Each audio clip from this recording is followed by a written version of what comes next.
Welcome into Sports Betting with Donnie, presented by RightWager.com. Welcome in, everybody. It is Monday, August 24th, 2020. This is Sports Betting with Donnie, presented by RightWager.com. Hopefully, you guys had a great weekend. I certainly had a great weekend. Spent some time down the shore, won a little bit of money on the baseball diamond. Everything is coming up aces for us here, specifically right on RightWager.com. 5-2 Major League Baseball season. 5-2 start to the Major League Baseball season on premium plays. Researching the card as we speak, going over some numbers.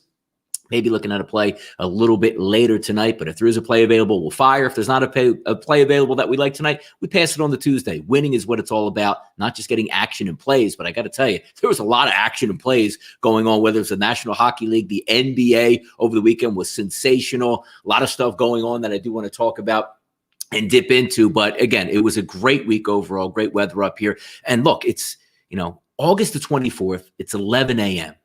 And we're sitting here going, where's football season at? Because we're used to being knee-deep in coverage of preseason football, beat writers, a lot of videos. You see a couple things coming from the video beat writers out here, but you don't get a lot of information. There's just like reports, this guy looked good in practice, or the defensive line looked good. We don't get to see it just yet with our own eyes.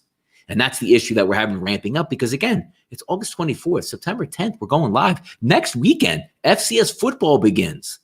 Following week after that, you're going to get the Division I football. I mean, the SEC is not going to go till later in September, but the ACC is going to start up. And why am I wearing my ACC Miami Hurricane shirt today? Pretty simple.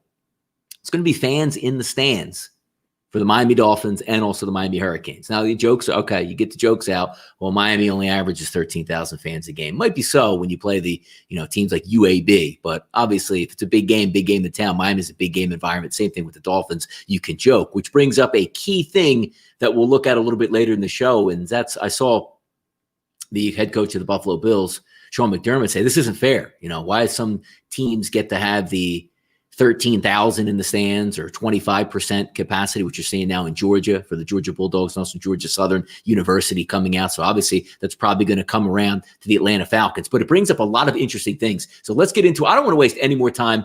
We only have a quick show here that we do 30, 40 minutes. This is a pretty good topic. These are your Sports Betting with Donnie hot topics of the day.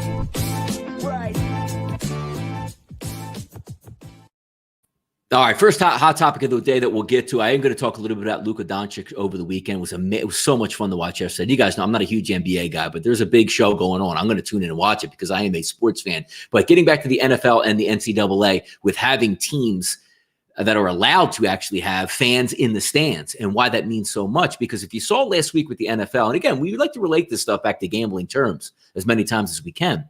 So if the Miami Dolphins, let's just say, are going to have 13,000 people in attendance, the Philadelphia Eagles aren't going to have anybody in attendance, and maybe the Atlanta Falcons, 25% of capacity of 80,000 seats, 80,000 seat plus down there in the dome, that's going to be a big difference. But here's what I need to know, and there needs to be a central theme that we take a look at between the NCAA and the NBA, and the NFL, is how is this going to be policed in a way? Not the fans that are good. We know there'll be 13,000 fans. That's all they're going to allow in. And you have to wear masks if you saw it with the Miami Dolphins. But this is really interesting because if you're does that mean you don't get to pump in artificial crowd noise now? Because last week the Adam Schefter tweet said, hey, look, the NFL is looking to expand and, maybe let fans in, but we're also going to let you have artificial noise pumped in as if it was a game day. So now, are you going to get an unfair advantage where, let's just say, if the Atlanta Falcons are known for piping in crowd noise, got in trouble for it a couple years back, but can they have 20,000 fans in attendance and then ratchet up the dial and have everybody screaming on the opposite end? Is that going to be possible? Because that's not going to be fair, especially if you're in the dome. Again, we're talking about teams where you're trying to make a difference where the home field advantage really is big. In case in point, let's just go with New Orleans, right? Let's just say the state of Louisiana does 20% capacity to start the season. I don't even know what they're doing right now, but some states are in, some states are out. Let's just say they do 20% capacity. So if we have, let's just go 15,000 fans in the dome. Obviously, those fans aren't going to be as raging and loud as what you would have with 75,000 or 70,000 plus fans down there in the dome. But you can really use this to your advantage as a home team and keep that dome field advantage. So you have, 20,000 people live in the dome, and it's cool, and they're cheering, they're having fun, and they're being loud as is. But then you can just ratchet that up to a 10, get that 100 decibels in there and just blast it out in the dome. And who's going to be policing it? You always joke when you see like the movies that will have like, don't turn up this volume above this level at this concert. And it has like a little sticker next to it and it says, don't go above this volume. And they always crank it above there. On a key third down play, is there going to be an NFL official that's going to be standing next to the scoreboard and the speaker operators, the game day team? Because if you see it every brand new stadium now, they have a whole, an entire giant room of walls of screens where they conduct everything from the, the ribbons that go around the stadium to the music that gets played in between the downs to the touchdown songs and all that good stuff, advertisements. Is anybody going to be watching? Or if it's a really big play, say, you know what? We're only supposed to go up to a 5 decibel here, whatever the hell the decibels are, a 50 decibel. But instead on third down, you just crank that bad boy up. And who's going to have a complaint? Oh, I don't know. It went a little bit. I don't know. We weren't really paying attention that much, so it went a little bit louder than it was supposed to. I can see this being just a massive issue. But good on the home teams that are going to stretch this. If you're down and you're the scoreboard operator and you're only supposed to go up to a 6 and you push that bad boy to a 9, home team ain't mad at that. That's going to get loud in the dome, and that's what it's going to be. So you can crank it up in the domes and still the outdoor stadiums, the Philadelphia Eagles, the New York Giants, Washington Redskins, and so on. Maybe their stadiums can't get as loud. And if you're in a dome, you can really use that to your advantage. Just some food for thought in that spot, but I did see it interesting where, again, Sean McDermott, the Buffalo Bills, and he's right. If you want everything equal in the NFL, that's what it's supposed to be. That's why they have revenue sharing, a salary cap. You're trying to get the number 1 team in the league right along there with the 30th team in the league. You want to bring them all the way up and down, and see what happens. The 32nd team. I always forget between the 30 and the 32s of how many, guys are actually in the league at this point, how many teams are actually in the league. But hey, if you're going to be able to use that to your advantage, so be it, and use it to your advantage. Let's talk a little bit of basketball here because I am going to do an NFL show a little bit later today, 4 p.m. on sportsbookreview.com with Kyle Provine. We're going to go over the NFC South, so I'm just brushing up. And real light talk, 20-minute show, 30-minute show. Just go over odds and ends. I should say the odds of the division, who's going to win it, and some, if you forgot the guys' ins and outs, because we're finally getting, like ESPN's finally going to go live with their NFL Live crew at 4 o'clock. They haven't needed anything.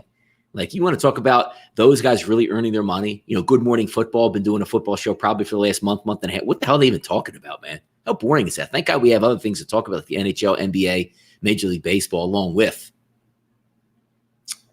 the NFL. Luka's monster game. How fun was that, man? How fun was that yesterday? Porzingis out to start the game. It's like, oh, man. Excuse me. Clippers going to get a really easy victory in this game. Luka's come. I don't even know if he's going to be able to play. He says he's going to go. If he goes, that ankle can give out at any moment. How do you drop a 40-point triple-double in overtime on a bad ankle when you're carrying the entire team? It was absolutely amazing to watch, man. It really was. It really was amazing to watch. What's going on out there, boys? Just checking in. James, Ray, Cookie Ninja, broadcasting all our networks here, networks, I should say, Facebook, YouTube, Periscope, Twitch, and also on rightwager.com. If you haven't done so yet, hit that subscribe button. 423 people have done so on YouTube. If you're on Facebook, give it a like, give it a follow, however you do that on Facebook. Periscope, same way. I believe you can follow on Periscope as well, and also on Twitch as well. But going over, Luka's big game and how much fun it is to watch players at the upper echelon of their sport perform in big game moments. A step back 3, down 2. And I thought they made a mistake on the inbounds pass. 9 seconds left. They throw it in the backcourt. They want Luka to get ahead of steam and see if he could beat somebody to the bucket or maybe kick out for a 3. But obviously, we know that the Clippers did have a foul to give and fouled with 3.7 seconds left. You're like, oh, my goodness, why is this going to happen? And you saw after the game when Luka stepped back at the 3, they celebrated. And you saw the miscommunication out front again, which you would rather have Kawhi Leonard, one of the best defenders in the NBA, on Luka. But the switch took place a little bit late. Luka was able to get a smaller defender on him, bangs down the 3, and now we got a series. And good on the Mavs, man. They're not supposed to, they're supposed to compete. It's the playoffs. Outside of the 76ers and the the Nets, who, injured and have a half of a ball club. Neither one of those teams should have been, going up against teams and knocking them off. And I'm still surprised that the Orlando Magic did win their first game against the Milwaukee Bucks. But Luka Doncic is going to be a force for a long time.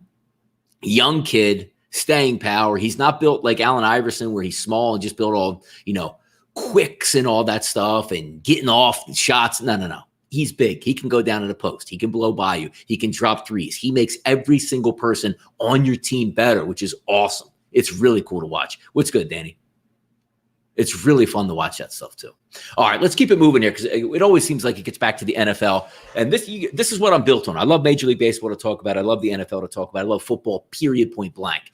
And I remember seeing over the weekend, I guess it would be yesterday morning or maybe Saturday night late, some of the issues started to come in with a lab in New Jersey of the testing procedures that were taking place with COVID-19 for, I don't know, I guess half of the Eastern Seaboard teams use this lab in New Jersey, send it to positive, not positive, get it back. Well, the NFL's done a really good job so far with their testing and player protocol, and the players have really been abiding by it. And only a few guys are testing positive since the actual start of training camp. So we're only 2 weeks away, roughly, from the start of the NFL. It's amazing to say that, man. We're 2 weeks away from the NFL. And I finally see it last night, where you see like the 24-hour marathon for the fantasy football. I used to love fantasy football, but now, obviously, being a day-to-day gambler, is sort of taken that out of the equation. But I still do put in a fantasy team every Sunday in the Millionaire Maker, and every Sunday I'm happy if I get my money back, which is $20-25. If I win $50 or $100, that's great. I don't know what the most. I mean, what was the most I ever won? Maybe $200. It hasn't been much. Because, again, you're taking a one-shot clip, and then there's, guys with algorithms putting in 300, tickets or chances to win that. So you're really outnumbered. And I'm not a tech guy. I'm not an analytics guy to say, look, I think this guy's a big week. I think this guy's a big week, and get in, have fun. At the end of the day, hey, maybe one time you get that blast your email that says, congratulations, you won $1 million. But I'm more focused on gambling and what's going on, in between games and during games and halftime. So it doesn't really matter. But the testing errors in the NFL, and here's why it really scared me, because if you had an issue and it's 2 weeks before the season of that magnitude, where 7 to 8 guys per team are testing positive, but only out of this New Jersey lab, and the other 4 laboratories outside of the one in New Jersey weren't having any of these issues. But this is where you have a lot of money in professional sports, and a lot of money where you can put it to good use, and why these teams and leagues are able to succeed. Specifically talking about the NFL, the NBA, Major League Baseball, and also some of these big-time Power 5 football conferences that have the money to spend on testing and can wear off or wear out through the season, safely replace players, move them in, move them out, get them tested. If they're healthy, they can play. If they're not healthy, they're separated, removed, and brought back, 2 weeks later, once they test twice, having being negative.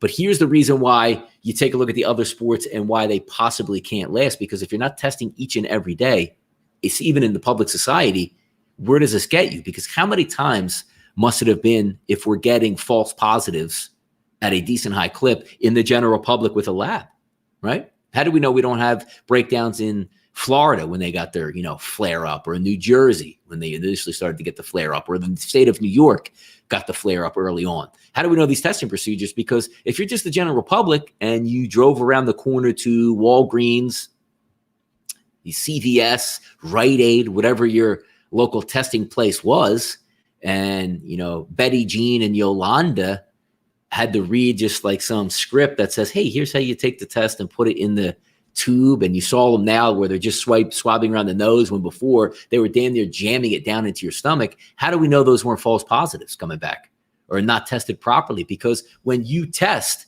let's just say the general public, and they test on a Monday at CVS, might get their answer back in 48 hours. And if it was a false positive, they just call you back and say, hey, you're positive with COVID-19. If you do need help, go to the hospital. If not, just quarantine yourself for 14 days and then go back to your doctor and get another test. But they're not rapid testing you. Like the NFL said, hey, we might have an issue here. So they send the rapid test back for the players to get swabbed immediately that day, and says, hey, you know what? This is a false positive. You'll be able to practice again tomorrow. But in regular society, we're not doing false positives. It comes back as a positive. Either way, if it's false or not, they're telling you. And you're not getting a rapid test and seeing if it's actually a false positive. You just label it as a positive.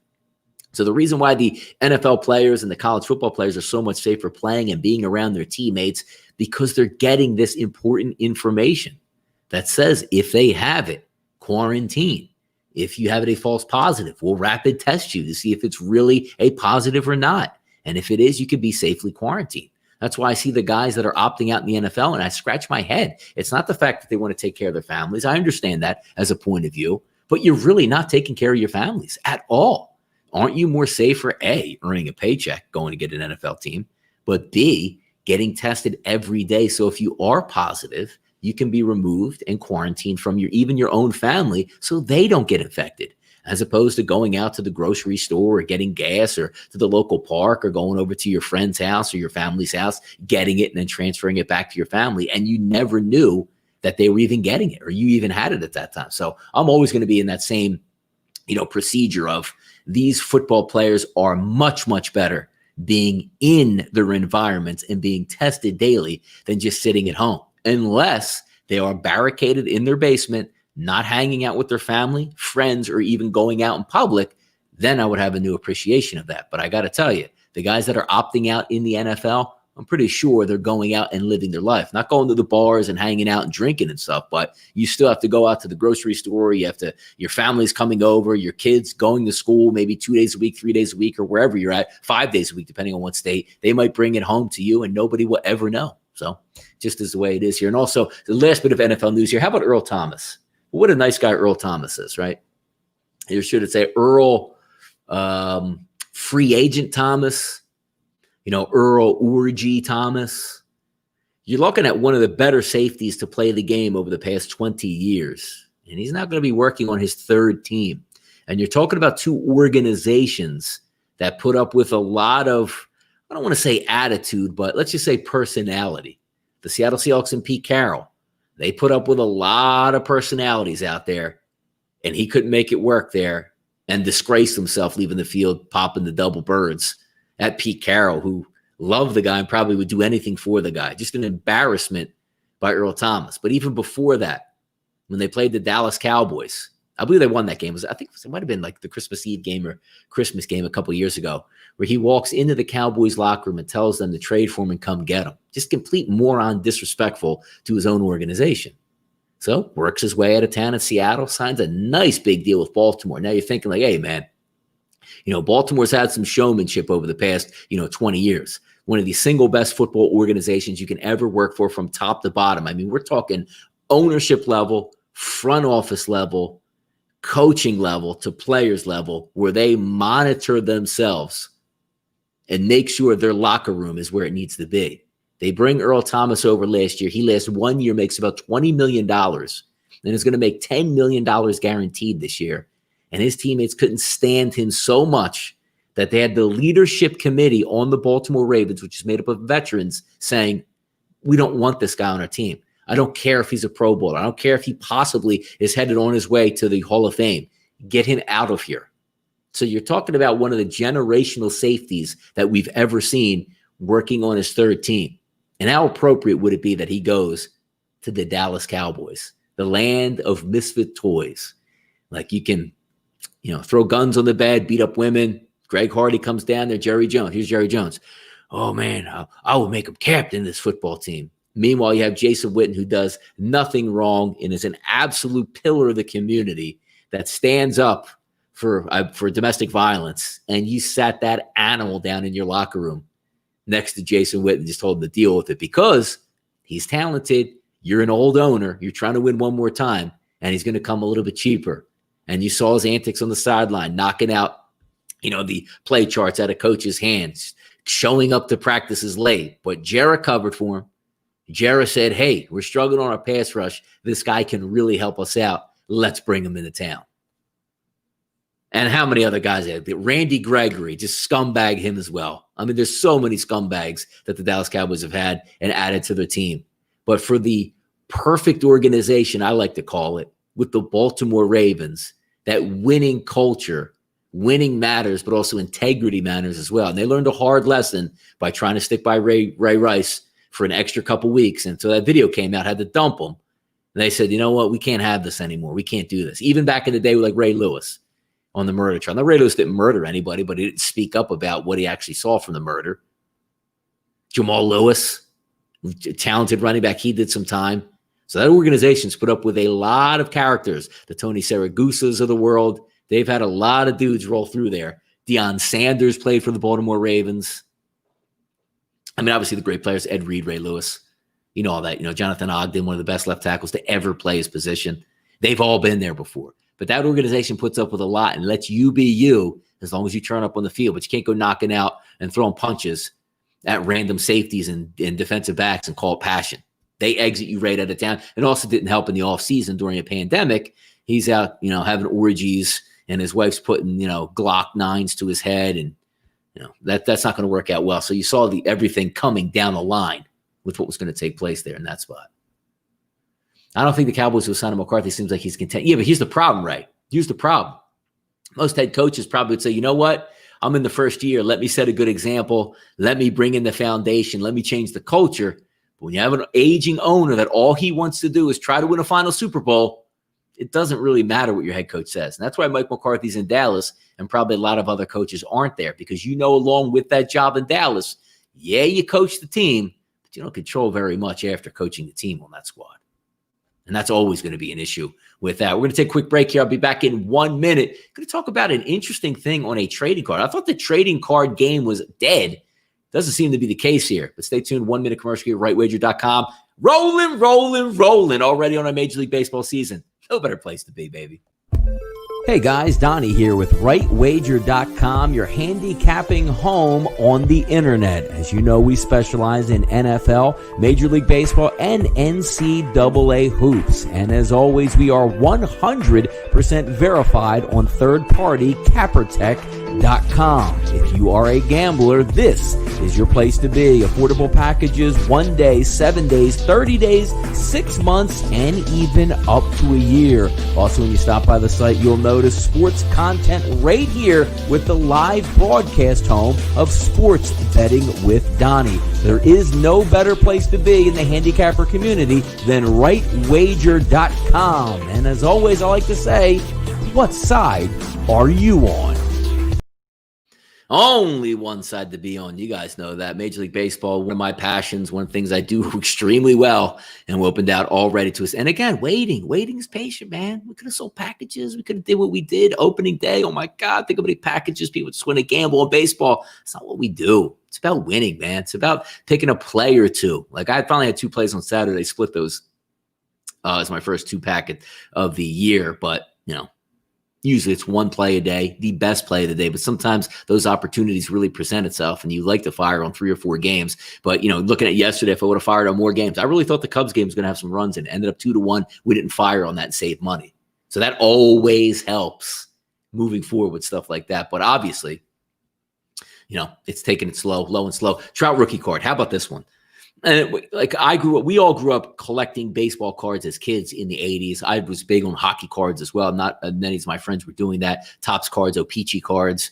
And my father had bought me in the late 80s, like 87, 88, 89, in that range, a Wayne Gretzky rookie card that he paid like $300 for. It was a Topps. They didn't have an O-Pee-Chee one in the collector's store, but he bought it for like $300. Hey, you know, just save this. So I do have it. I posted on Twitter maybe about 2 weeks ago, just going through some old cards and, you know, taking out, because you don't really look at it or pay attention too much, because it's just, you know, I've had it for like 30 years. So I just keep it away. And hey, I always had that card. I wonder what it's doing. So maybe later in life, cards continue to escalate and my kid can go to college, or, you know, put a down payment on a house for my daughter, whatever it is, you know, later in life, just a decent investment, cool thing to have. But I'm looking, I see what Trout Rookie Card goes for $3.9 million. Man, damn. Like, I thought we were supposed to be looking at older cards here, and here we are in that spell. And, you know, because you got that whole game, that whole, you know, card craze in the 80s and early 90s, and everything just seemed to drop off after that, where cards didn't matter. But those people were still collecting cards, still like to be a part of the game. You know, you got the Beckett magazines as kids, like, hey, this card's worth $2, this card's worth $4. Oh my God, Ken Griffey Jr. rookie's worth $32, something like that, you know. But now I see a card that was sold multiple times, like one time in 2018 for $400,000. Now it's sold for $3.9 million. Boy, wouldn't that be nice to have? Like, wouldn't that be nice to just, you know, hey, you know what? I'm a card collector. I like my Trout. Oh, look at this, a Trout card. And Maybe he lived out in California and he was playing in single A or double A early on. Hey, Mike, can you sign this card? Sure, man. Mike Trout gives it back. You save it away. Like, hey, maybe he's going to be a good player. I think he's going to be a decent player. But you're not talking about the number one overall guy, like the can't miss guys that we've had with, Ken Griffey Jr. Trout was drafted in the first round, but hey, New Jersey kid, good player. Nobody thought he would be maybe the best single player of all time in Major League Baseball. But good on you if you did. And you got that Mike Trout rookie card from way back in 2013. When was it anyway? Let me see, because I have it up here. I had it up here in just a second. Let's bring it up. Let's go, Major League Baseball, Trout card. See what actual year it was. $3.936 million. It was a 2009 Bowman Chrome draft prospectus superfractor signed rookie card. How about that for a mouthful? Eclipses the previous record of a 2016-1909 Hannes Wagner T206 card that sold for $3.12 million. So somebody got $4 million for a baseball card. The market's continuing upward trend was evident when a Trout red refractor card, one of 5 made, graded as a BGS 9.5 mint, sold in May for $922,500. A LeBron James card was then sold on July 19th for $1.845. So good on people out there if you're able to just cash something ridiculous like that. $4 million for a baseball card, man. Yeah, no, you're right, Ray. I think you're right on that. Because it was really down in the dumps for a long time. Major League Baseball, let's get to the card here. Go over some things that happened yesterday on the diamond, and then we'll switch it over to today. Because, again, you see a Monday card's a little bit light, but we got a 3 o'clock game today. How about that, boys? Hey, there's still some just because we're going to be upset that there's no NBA or NHL on during the day anymore. We still got some Major League Baseball, and the Blue Jays and the Rays will tee it up down in Florida at 3:10. But I just want to get back to some things that happened yesterday. The Phillies finally ended their slide, which shouldn't have been a slide. It should have been an unbelievable streak if they had a little bit of pitching, and almost cost themselves again yesterday in the 9th inning with Brandon Workman. But I got to say, if that ride of Phillies blown bullpen saves is probably going to slow down. Like, the brakes are finally on because you got 3 legitimate pitchers through trade and through, actually all of them through trade. 1 from the New York Yankees and 2 from the Boston Red Sox with Hembree and also Workman to go along with Tommy Green. Let's always get Tommy Hunter, who's a decent reliever in Major League Baseball. I know Robertson's trying to make his way back from Tommy John. We'll see if he gets back by the end of the summer. Hector Neris stinks, but at least now you have professional bullpen help on the back end. So I think that free run of the Phillies just collapsing in the 6th, 7th, and 8th, and 9 every night, I think that's going to be done, because instead of just having single A, double A guys who obviously have no business being in the major leagues, you're going to get a little bit more help now out of those guys. But also still in the 9th inning, it wasn't for a crazy relay and an unbelievable 2-hop tag by Jason Knapp at the plate to end the game at 5-4. Should have never have gone that way, but you got okay starting pitching through 5 1/3 or whatever it was. Bullpen did its job till the 9th inning, and then you had that 2-out shot. You never want Freddie Freeman to come up to the plate anyway with a chance to tie the game or even win the game. So, yeah, yes, that is Gumby in the background. Always been a fan of Gumby my whole life, but my daughter likes to sneak things in my background. If you also notice, is there something, right over my shoulder, I added another toy over the weekend. Not the Super Bowl trophy, which has always usually been up top by the Right Wager LED board. See those two, the Eagle Gnome and the Nutcracker, and like this little Brian Westbrook up there. That's where I used to keep it, but I always wanted to move it into the screen, but couldn't figure out a way to do it where it looked nice or cool. But always when it was up top, if you can see, the half the football used to cut off. But that's the Lombardi Trophy from when the Philadelphia Eagles, my Philadelphia Eagles, beat the New England Patriots in the Super Bowl. But I was just going through Amazon like I always do, and I usually just try to find like little knickknacks, like, hey man, this could be fun, or we can do this stuff. So I bought a little, it's almost like a jewelry rotator that spins it. I guess one revelation is maybe, 1 minute long by the time it makes its way all the way around. But it just adds a little bit of, panache to the studio. And of course, with, NFL football coming up, I want to say, it's time to kick it off in style. Why don't we add a little bit of toy that, brings it around? I also had, because it's so hard. Nobody touches the damn thing. but it's so hard to actually keep clean. You can see it glimmering a little bit. But today I actually ordered off Amazon like this little, almost like a polish for it to see if I can really get it blasting and dip it off. Because it still really looks shiny when it turns around, but it still has to have that, extra kick as, you want to kind of like the Stanley Cup comes out and the guy you see like rubbing it down and getting that little scrubber out. That's what I need to do to that trophy here. Get it kicked off for football season the right way. But that is the Lombardi Trophy from my Philadelphia Eagles winning it all. But back to the Major League Baseball card over the weekend. The Phillies, we'll say, 2 teams out of each division are going to make the playoffs. They're still in the hunt. Everybody's going to be in the hunt till like damn near weeks left into the season, even some of the worst teams out there. But I did think that Cubs game was going to go over. Didn't bet that game. I did pick up a winner on the Angels team total over 3.5. And I'm almost at the point now where I might be going back because I lost a game on Saturday, which was the Oakland Athletics and the Angels. I took the Oakland Athletics with a team total over 4.5. And all I need to do is get it to extra innings. I couldn't get it to extra innings, but they had 3 runs by the 5th inning, and the Angels had 4 runs by the 5th inning. So in the first 5 innings, those 2 were winners.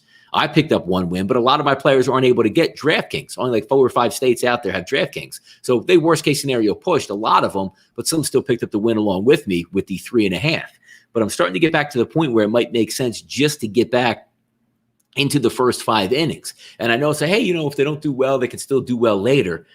When you look at these games that you win and lose in Major League Baseball, they're probably going to win it. If you're going against that pitcher, you're isolating for the first 5 innings. And let's be honest, right? If the team totals, let's just say 2.5 over the first 5 innings, if you got 0, 1, or 2 runs after 5, and you need 4.5 over 6, 7, 8, and 9, there's a pretty good chance you're probably not going to win that bet anyway. Because still, like, bullpen guys are coming in throwing heat and gas, and they're, trying to match up, even though there's a 3-batter minimum, they're trying to match up righty-lefty. And you saw it again in both of those games because on Saturday, the Athletics didn't. That was the one loss I had on Saturday. The easy one was the Padres. The Padres won by the 2nd inning on Saturday night, put up an 11 spot in the first 2 innings. But the point I'm trying to make is, like, these guys are getting there by 5, and they're not scoring in 6, 7, 8, and 9. And the same thing happened yesterday with the Angels. Like, the Angels should have been – I was an easy winner by 5. You had the Shohei Ohtani 3-run home run in the 2nd inning. The 3rd inning, which obviously was over the 2.5, or I think it was 1.5 minus 150 at 5 times for the first 5 innings. That was an easy winner. And still by the 5th inning, they picked up their 4th run, but they didn't score, even in extras, which the lineup is a mess for the Angels. The lineup that, the La Stella at the top of the lineup, Trout, Shohei, Rendon, and I'm forgetting about the leadoff batter who's decent too. But the first 5 batters are good. The rest of the 6, 7, 8, and 9 just are horrendous. Joe Adele stinks. I'm sorry, man. Like, you try to rate these guys, these first-round picks, and you bring them up. He flat out stinks right now, and it's a shame. But even into extra innings, he struck out for like the 9th time of the day, I believe, in the 9th inning. He took an 0 for 5 collar yesterday. Horrendous. But they left like 13 guys on base again, 2 for 10 with runners in scoring position. But you got it to extra innings where it was 4-4. Like, great, man. It's so easy to score. And, brain-dead Joe Madden doesn't bunt. You have Adele on second base, who's a really fast runner. And you have Castro. He's just the bottom of your order, which flat out sucks. And you decide to let Castro hit away. He pops out foul to the right field line. Joe Adele is not paying any attention on second base, wandering around, doesn't advance to 3rd. Next guy comes up, and I believe it's a ground ball to 3rd base. But if if infield was in, which they probably would have been, that might get through or a tougher play to make, and maybe have a play at the plate, but they don't score. And you knew right away that the Athletics were going to score in the bottom of the 10th. But just brain dead Joe Madden not bunting a guy to 3rd base. Your only job as a manager in extra innings, your only job is to score the run. You don't worry about a big inning, you idiots. You don't worry about a big inning. You get the guy to 3rd base, you get him home, and then you say the other team has to now do their fundamentals and get him over and get him in. You don't play for a big inning, especially when you haven't even scored in 4 innings. So the Angels embarrassed themselves. But again, I picked up the win, but I wish everybody along with me got the win in that, but they got a worst-case scenario push. And how about the Giants at home, averaging damn near 6 runs every single game they play at home? Impressive stuff, man. I'm really impressed by that. But you have a couple games on the card today. Let's bring it up here, see if I can root around on the screen. Let's go full screen in this one here. Take away Major League Baseball card. And let's talk a little bit of baseball overall. Let's see what we got here. All right. So first game of the day, Roark versus Snell. Now, obviously, you're going to see a pitching mismatch in this one, and rightfully so. I mean, Snell's been really good. He's always been really good. 7 out of every 10 tickets here coming in on the Tampa Bay Rays. But when we slide it out and see what Pinnacle opened up at as a minus 198, that's just around $2. And it seems like a decent price. You know, obviously you have a Toronto team that's younger. Tampa Bay, more veteran-laden, trying to get in the playoffs. Toronto, a little bit banged up. Obviously, Bo Bichette not playing, but they're still playing decent baseball. Over under an 8.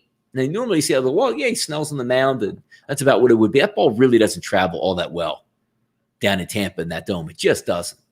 So you're figuring they should be able to get to Roark because Roark doesn't have great numbers. They can stack lefties on that Tampa Bay squad. But it is an early afternoon game. It's in a dome.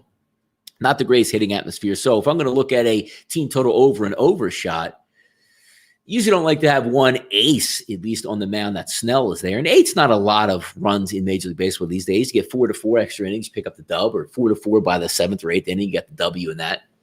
But I would be leaning towards the Tampa Bay or maybe taking a look at their team total. But I got to assume that's probably somewhere around a 5 spot at this point if we're looking at a 2-1.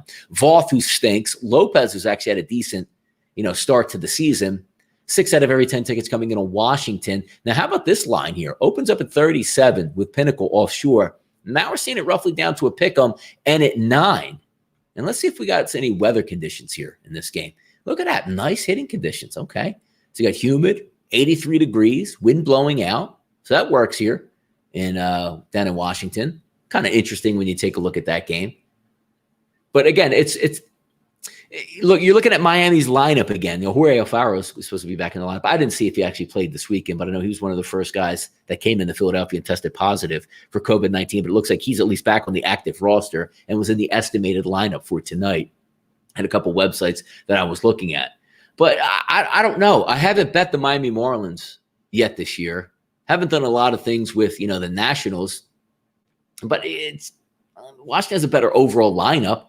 Voth, I don't think, is very good. Lopez has been good. So it's a tough game to try to get into. Mize, the young kid, actually 2 young kids here with Chicago Cubs and the Detroit Tigers. 7 out of every 10 tickets, or even more than 7 out of every 10 tickets coming in on Chicago here. This line opens up at a 44 and dips down. I kind of agree with it because Mills hasn't been great this year. We'll see what they get out of Mize. And those Chicago Cubs, no Chris Bryant in the lineup. Again, I thought they should have done much, much better over the weekend offensively than they did against Lopez and Cease. Not that impressive. They picked up the win 2-1 yesterday, which I guess is what matters. But that over-under in that game was 5.5, and I was really thinking about taking it. You had a great day at Wrigley.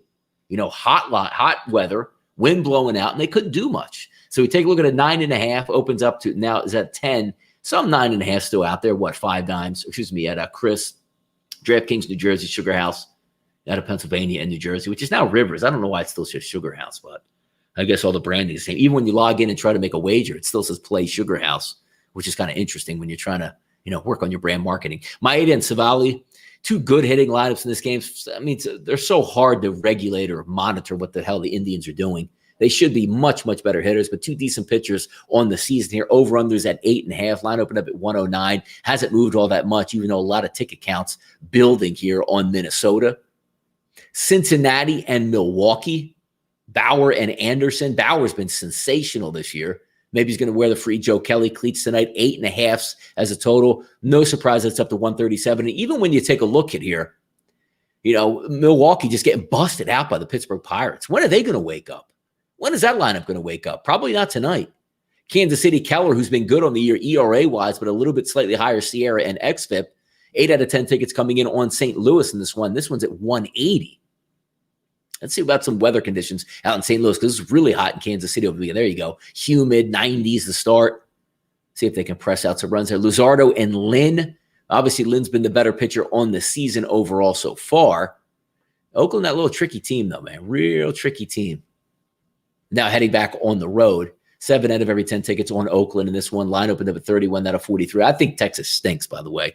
I don't know if you guys have betted a lot on Texas or whatever, but I think they stink. Double lefties here on the Angels and Houston. I don't know. Maybe the Angels will score 3 or 4 times in the first couple innings and they get nothing off Houston's bullpen. But this is one of those shots that the dome is never open down there in Houston. But that Houston lineup, maybe awakening here a little bit, should be able to hit. 9 out of every 10 tickets coming in on them. I don't know about that, but hey. And also another one here that I like to talk about, Colorado and Arizona. Castellani versus Kelly. Two pitchers with some decent numbers so far in the season, about a 50-50 ticket count. And I do agree with this line probably going higher because what we've seen in Arizona is the night games and they open up the roof. And we all know what that means. When that roof comes open, that heat and humidity comes in late, that ball is able to travel farther.